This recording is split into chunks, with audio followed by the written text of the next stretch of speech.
성경 봉독하겠습니다. 마태복음 3장 8절 한 절만 봉독하겠습니다. 그러므로 회개에 합당한 열매를 맺고. 아멘. 오늘은 교회 절기상 맥추 감사 주일입니다. 고대 이스라엘 백성들이 밀과 보리를 추수한 것에 대해서 하나님께 감사를 올리는 그런 절기지요. 오늘날 이제 우리는 도시 생활을 하는 과정에 밀하고 보리를 이렇게 추수하는 그런 일은 이제 없지만은 공교롭게도 이 맥주 감사 주일이 이제 1년 중에 딱 중간에 해당한단 말이죠. 그래서 이 맥주 감사 주일을 오늘날 우리는 이제 상반기 동안 하나님께서 우리에게 베풀어 주신 그 은혜에 감사하는 절기로 우리가 지키고 있습니다. 그래서 우리가 상반기 동안 이제 어떤 은혜를 받았을까, 이걸 우리가 한번 돌아보면서 묵상하는 일이 필요하겠죠. 자신의 삶을 돌아보는 가운데 하나님께서 우리의 삶 속에 성령으로 임재하시면서 베풀어 주신 은혜와 더불어서 우리의 믿음이 얼마나 성장했던가, 이것도 이제 같이 점검해 볼 필요가 있죠. 그 가운데 우리는 깊은 감사를 하나님께 올릴 수 있게 됩니다. 맥주 감사 주일이니까 어쨌든 이제 수학과 관련되어 있는 그런 절기인데요. 오늘 이 본문의 말씀을 중심으로 해서 우리가 신앙 속에서 거둘 수 있는 그 믿음의 열매, 그것이 내 삶 속에 어떻게 연결이 되었는지 그거를 같이 한번 살펴볼 기회가 됐으면 좋겠습니다.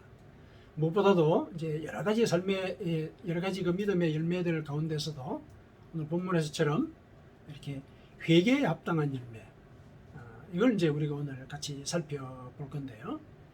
회개라고 하는 것은 이제 우리가 다 이제 알고 있고, 또 우리가 신앙생활의 과정 속에서 직접 실천을 하고 있듯이 믿음의 첫 출발점에 해당하지요. 그리고 첫 출발점으로 그치지 않고 우리가 평생 이런 그 회개를 실행함으로 해서 우리의 영혼이 정결해지고, 궁극적으로는 우리가 천국의 시민권을 가진 자로서 이 땅에서 산단 말이죠. 그 일을 가능하게 한다.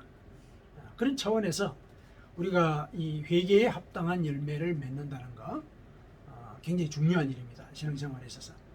그래서 그 점을 우리가 같이 묵상을 하면서 과연 회개에 합당한 열매라는 것이 뭘까? 그거를 맺으려면은 우리가 어떻게 해야 될까? 요즘에 집중해서 오늘 본문의 말씀을 같이 상고해 봤으면 좋겠습니다. 이 회개는 예수님께서 이 공적인 사역을 시작하실 때 사실은 제일 먼저 선포하신 그런 말씀 중에 하나지요.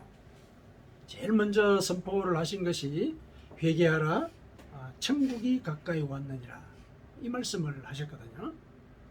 예수님께서 이제 30살쯤에 세례를 받지 않으셨습니까? 세례요한으로부터 세례를 받으셨어요.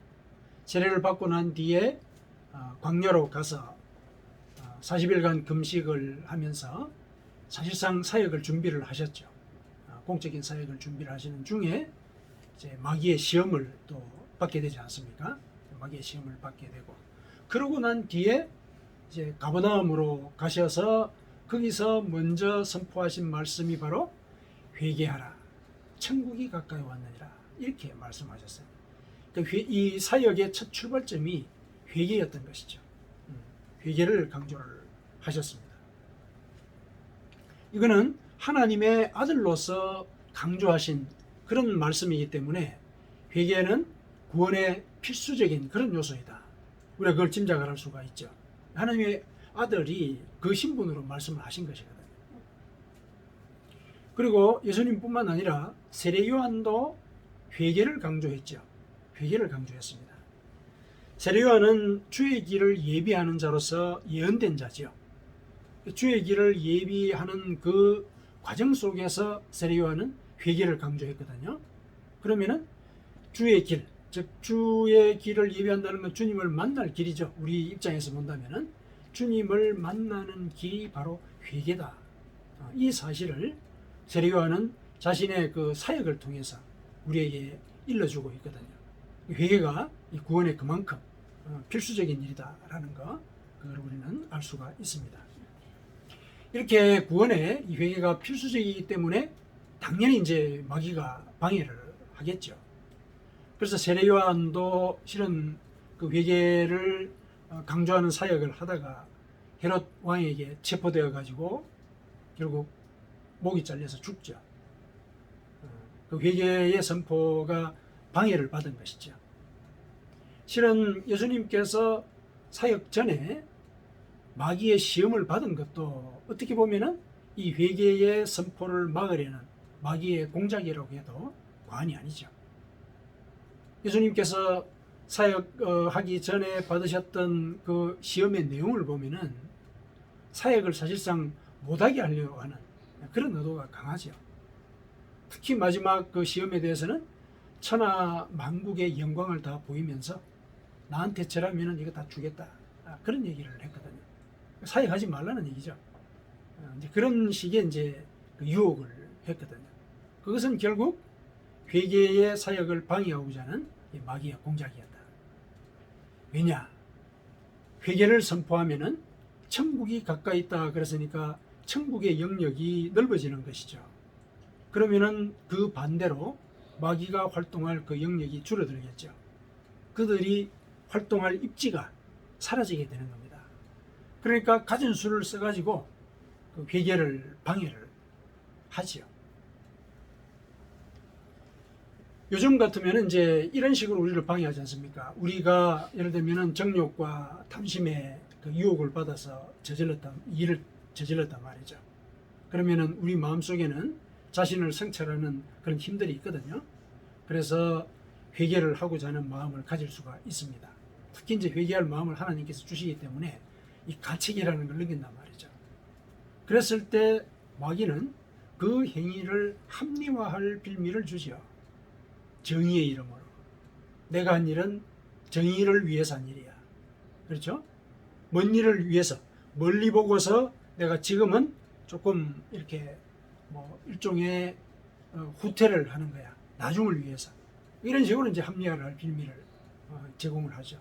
그렇게 해서 회개를 지체하다 보면은 그 회개를 잊어버리게 되고, 그렇게 해가지고 이제 결국은 그 죄가 굳어지게 되는 그런 일을 갖다 하게 만들죠. 마귀가 그런 일을 한다는 거예요. 왜냐하면은 회개하면 천국이 가까이 오기 때문에 그런 거예요. 우리가 회개하면은 마귀의 영역이 줄어들기 때문에 그렇다는 것이죠. 그래서 극력 회개를 하지 못하도록 마귀는 우리의 심령을 유혹을 합니다. 자, 그렇기 때문에 우리는 우리 마음속에서 기억나는 죄가 있으면은 지체하지 말고 회개해야 되죠. 지체하지 말고 회개를 해야 됩니다. 하나님의 용서를 구해야 됩니다. 죄를 용서받을 때 하나님과의 인격적인 교제가 가능하고 천국이 가까이 있는 사실을 체험하게 되기 때문에 그렇습니다. 그런데 이렇게 이제 우리가 가르침을 받고 또 그렇게 실천을 하려고 이제 노력을 하는 그런 과정 중에 있는데 어떤 경우는 이 회개의 기도가 되지 않을 때가 있어요. 그런데 우리는 회개해야 된다라는 교육은 받았고, 그런데 회개의 기도는 나오지 않고, 그것 때문에 이 답답해지는 이제 그런 상황들이 생길 때가 있거든요. 그때 우리는 가끔 이러기도 해요. 뭐 어떤 측면에서는 죄의 이 강박관념에 사로잡힌 듯이 예전에 회개했던 그 죄를 다시 또 회개하는, 다시 또 통회하고 자복하는 이런 일들을 하게 되거든요. 하나님께서는 너희가 나에게 죄를 회개하면은 내가 그 죄를 기억조차 하지 않겠다, 그렇게 약속을 하셨거든요. 그 약속을 우리가 믿어야 됩니다. 믿어야 되죠. 그런데 그러지 못하고 계속 우리가 예전에 회개 기도를 하고 다시 그 죄를 짓지 않도록 노력하는데 다시 또 그 죄를 회개를 한다면은 나는 하나님의 약속을 믿지 못하는 거죠. 그리고 죄의식, 그리고 죄라는 것에 강박관념에 쌓여 있는 거예요. 그렇게 강박관념에 쌓여서 신앙생활을 하다 보면은 우리의 신앙생활이 굉장히 소극적이고 수동적으로 변하게 됩니다. 그럴 수밖에 없죠. 내가 하나님께서 우리에게 약속하신 그 은혜의 이 밝은 삶을 집중하지 못하고 이 죄에 대해서만 우리가 집중을 한단 말이죠. 당연히 이제 소극적으로 우리가 신앙생활을 할 수밖에 없는 그런 상황이 되고, 게다가 이제 죄의식에 사로잡혀서 우리가 신앙생활을 한다는 것, 그거는 하나님께서 약속하신 그 풍성한 은혜를 우리가 누리지 못하는 거예요. 그런 측면들이 있습니다. 가끔씩 우리가 경험하는 부분이거든요. 그래서 우리가 회개를 할 때 내가 하나님 앞에 내 죄를 통회하고 자복하고 그랬다면은 다시 그 죄에 대해서 회개를 할 이유가 없습니다. 하나님이 용서하시겠다고 약속을 하셨기 때문에 다시 거기에 대해서 회개를 하지 않는 것이 하나님의 약속을 믿는 것이에요. 그렇지 못한다면은 나는 내 심령의 만족을 위해서 회개하는 그런 이제 웃지 못할 상황이 벌어지는 거죠. 회개는 하나님께 하는 것인데 내 심령이 만족하기 위해서. 왜냐하면 내가 이 정도 하면은 내 죄가 좀 사해졌을 거야. 내가 한 1년은 똑같은 회개 기도를 했으니까 그러면 내가 이 정도면 이제 회개가 된 것일 거야. 이 자기 만족에 빠지게 되는 그런 일이거든요. 그러면 이거는 하나님께 회개한 것이라고 볼 수가 없는 것이거든요. 그래서 제일 중요한 거는 하나님께서 약속하신 대로 내가 회개했으면은 거기에 대해서 더 괴로워하지 말아야 되는 것이죠. 요한 사도가 그 부분에 대해서 분명하게 우리에게 일러주고 있습니다. 요한 1서 1장 9절에 요한 1서 1장 9절에 이렇게 얘기를 했습니다.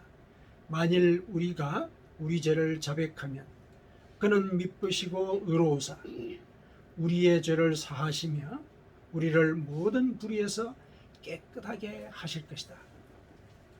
깨끗하게 해주신다는 거예요. 그리고 하나님도 직접 말씀하셨죠. 너희가 나에게 죄를 자백하면은 나는 너희 죄를 기억조차 하지 않겠다. 기억조차 하지 않겠다는 거예요.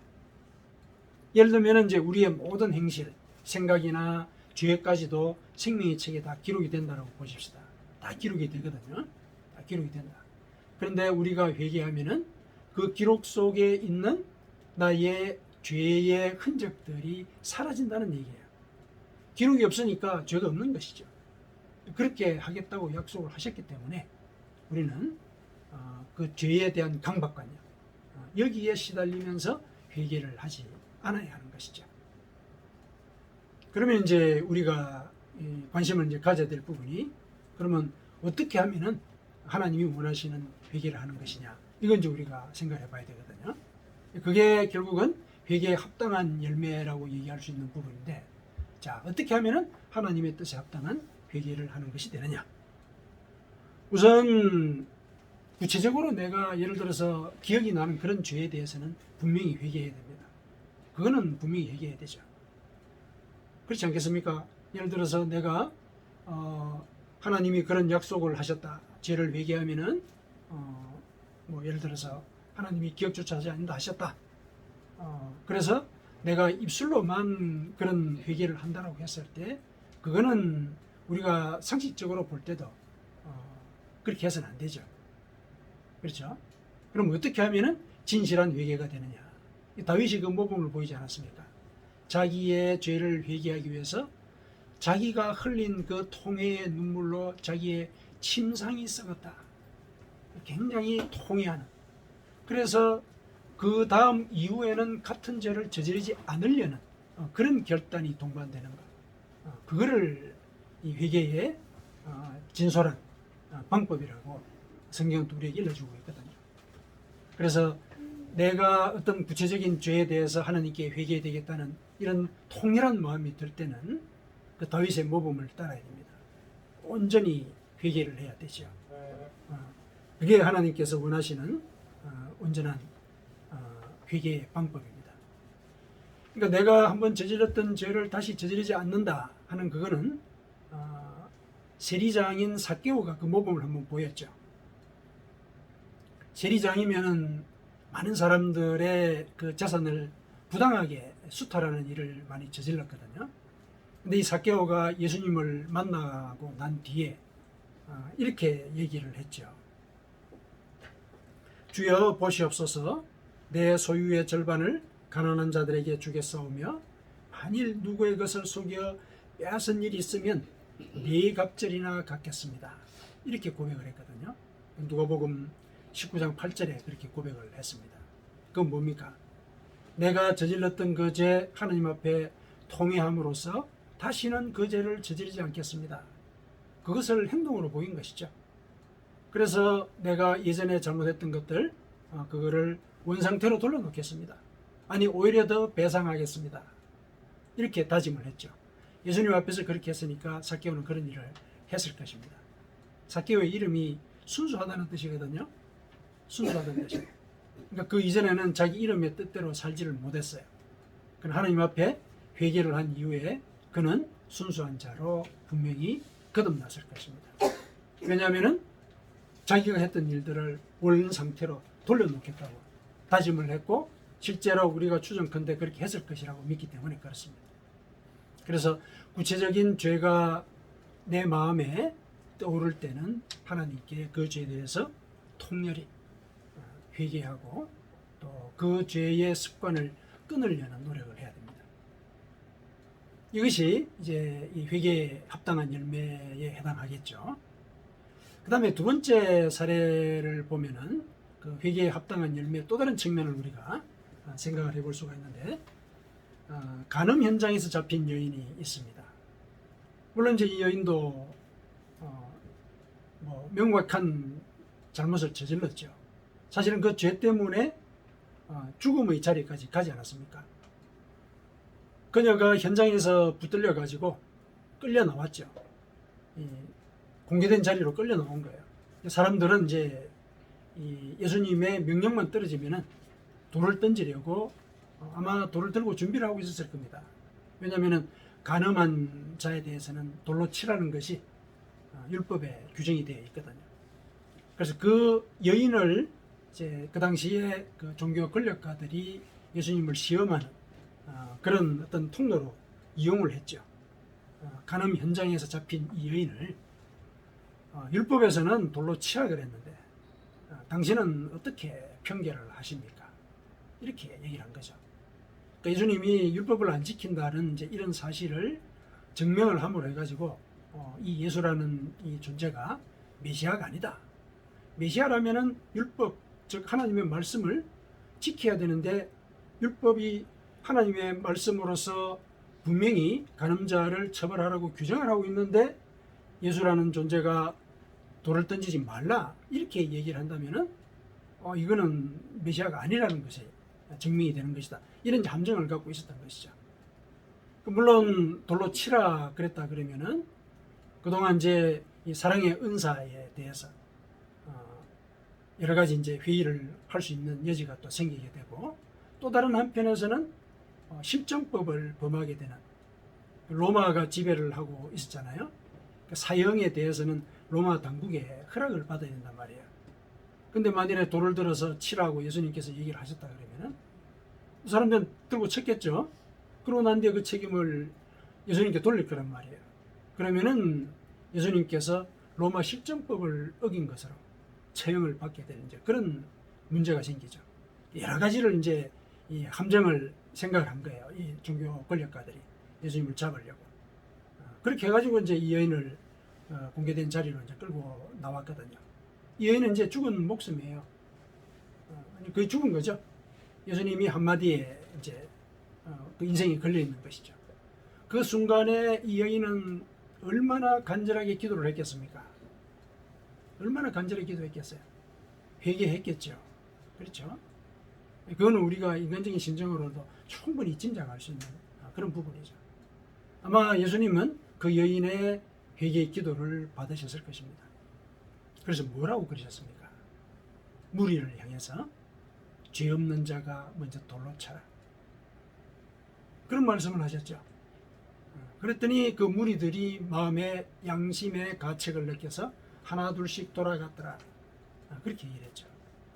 그래서 이 사례를 통해서는 우리가 회개를 할 때 자기의 죄를 예를 들어서 돌아봐야 되는데, 어떤 경우에 자기의 죄를 돌아보고 회개를 한 사람들일 경우에 다른 사람의 죄에 대해서 너그럽지 못한 그런 태도를 보일 경우가 꽤 있습니다.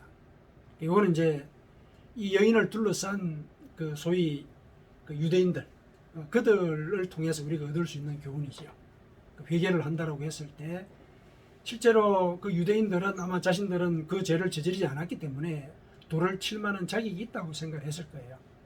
그러나 율법에서 얘기를 하고 있는 바는 뭐냐면은, 율법은 우리에게 죄가 뭔지를 가르치지 않습니까?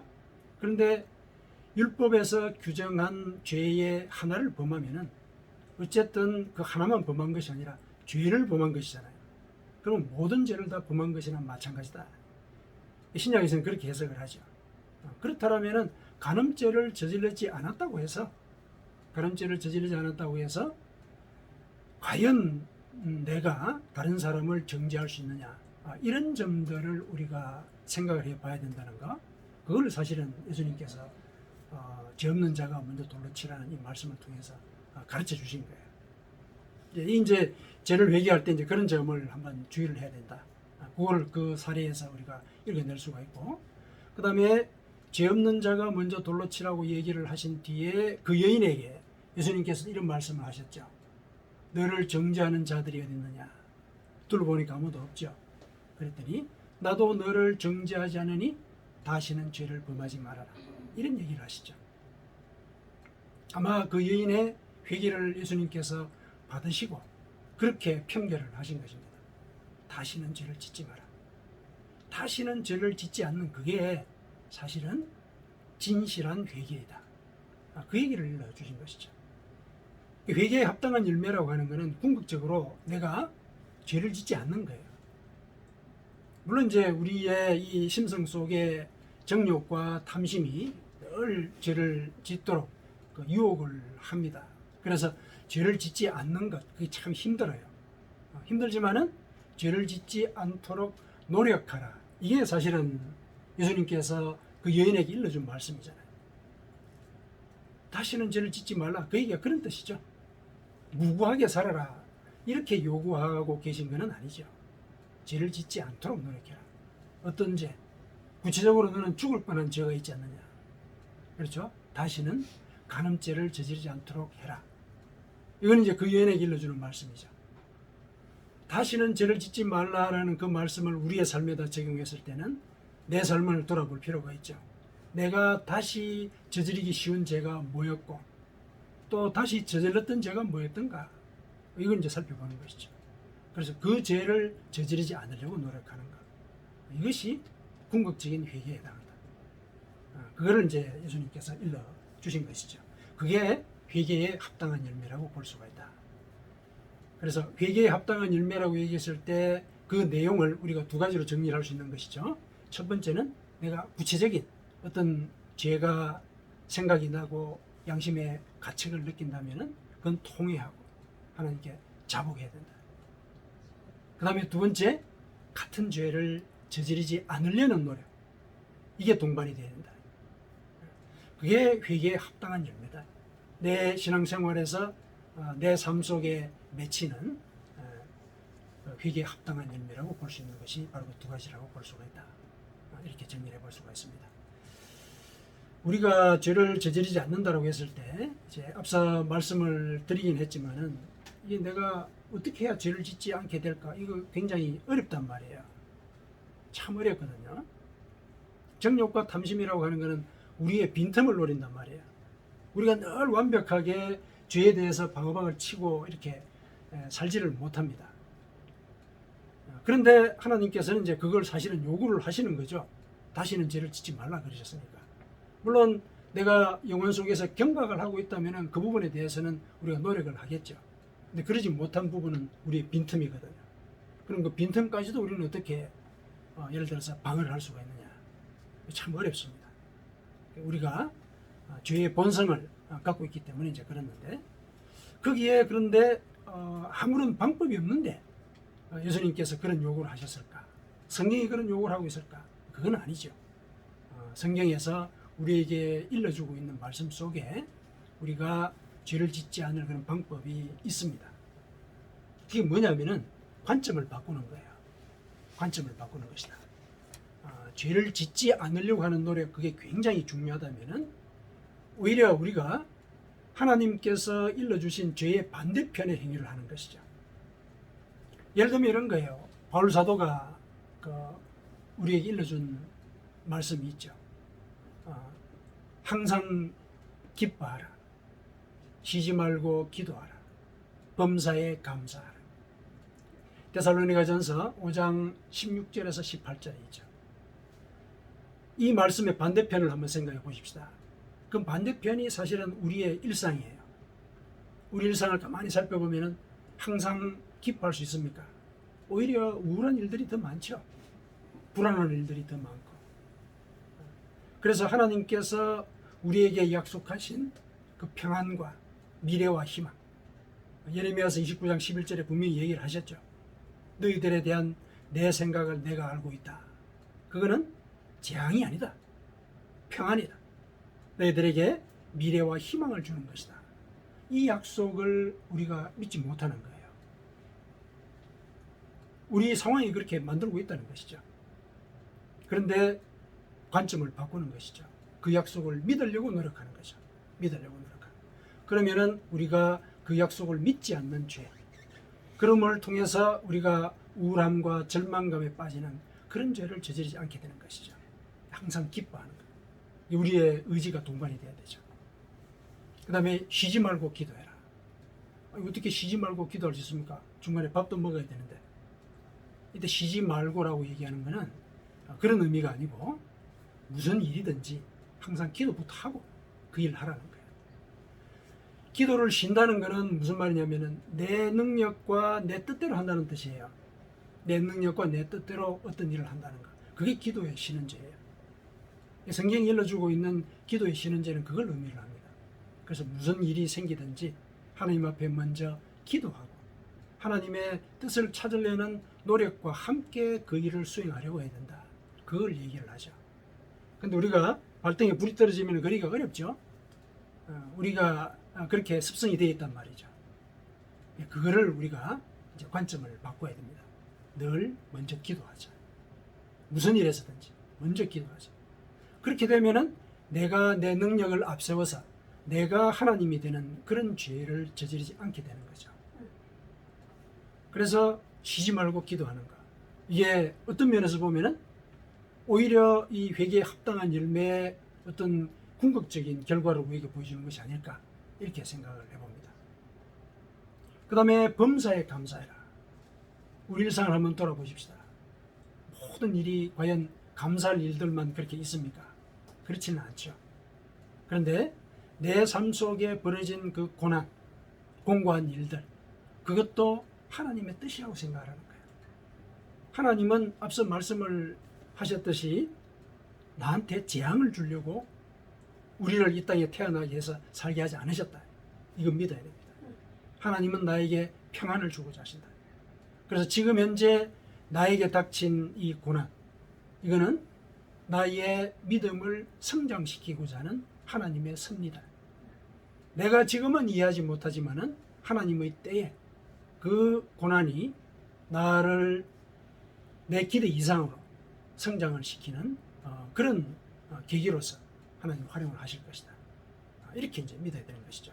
만약에 그렇게 믿는다면 우리는 모든 일에 대해서 감사할 수 있게 되죠. 범사에 감사하는 것. 사실 그렇게 되면 우리가 절망하고 좌절할 일이 없죠. 내가 하나님의 자녀라는 사실, 그것을 내 마음 깊숙이 새김으로써 내가 하나님의 자녀로서 살아가게 되니까 생각해 보세요. 하나님의 자녀라고 생각을 하는데 죄의 길에 기웃거릴 것인가? 내가 하나님의 자녀인데 내가 하나님께서 말씀하신 그 뜻대로 살려고 노력하면은 내 기대 이상으로 복을 부어서 또 넘치도록 이 붓는데 이렇게 흔들어서 넘치도록 부어주신다 그러셨거든요. 그렇게 부어주실 것인데 내가 지금 현재의 이 어려운 일들에 대해서 한숨을 쉬고 혹은 내 뜻을 쫓아서 내 능력과 내 재능과 내 수완을 동원해 가지고 이 일들을 내 뜻대로 처리를 해보려고 한다든가 그러지는 않죠. 그래서 모든 일에 감사하는 것. 이 바울 사도의 이 권면, 이것이 어떤 면에서 보면은 궁극적인 회개일 수 있습니다. 죄를 짓지 않게 하는 것이니까요. 그렇죠. 그러니까 죄를 어떻게 하면 안 지을까? 어떻게 하면은 내가 시기를 하지 않을까? 어떻게 하면 내가 질투를 하지 않을까? 이거 어려워요. 어렵습니다. 그런 이 뿌리가, 그런 씨앗이 우리 마음속에 들어있거든요. 우리는 죄의 본성을 갖고 있기 때문에 그런 것들이 있어요. 그렇다면은 시기와 질투, 예를 들어서 이것을 이기고자 한다면은 그 반대의 것을 생각해서 실천하는 것. 그것이 시기와 질투를 이기는 방법이라는 거죠. 오히려 상대방을 이해하고 사랑하고 이런 마음을 먼저 가져보라는 것이죠. 그것이 시기와 질투를 이기는 방법인 것이죠. 물론 이제 좀 이제 큰 틀에서 우리가 이렇게 얘기를 하다 보니까 좀 실천적인 차원에 있어서는 우리가 좀 더 고민을 해볼 부분이 분명히 있습니다.